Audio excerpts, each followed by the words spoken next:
it leads me to think about release philosophy.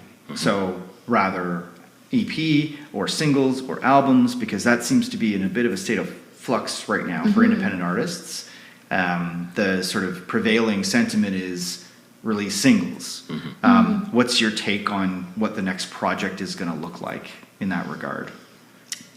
I think singles, like I like concentrating on one thing in the studio, not just being like, okay, this is our like body of work and this is our focus track and then these are whatever. Like I don't think that we never really, and the other thing is that I know a lot of bands write a lot and go in and then just record like their favorite 5 that they've demoed or 10 or whatever, right? Right.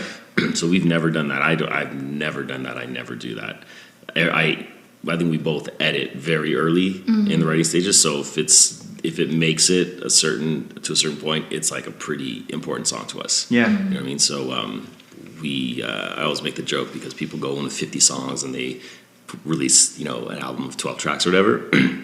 We go in with 4 and we come out with 6. You know what I mean? Like wow. we'll write like in the studio, something will happen that'll turn into a song that we didn't have prepared. Nice. And we'll always go in pretty unfinished. These are all wrong answers. Yeah, don't make like it people are like, when you're in the studio, you're just there to track. Everything is prepared beforehand. And it's like, never happens. Wow. It's like we go There's in something that happens when you're 75% complete Yeah. and we leave that 25% for like last the month. improvisation and the excitement of it, which could backfire, but hopefully, something magical happens or you're inspired in the moment. Yeah. If you're not, then you have that one night to go home and come back the next day for studio and, Yeah.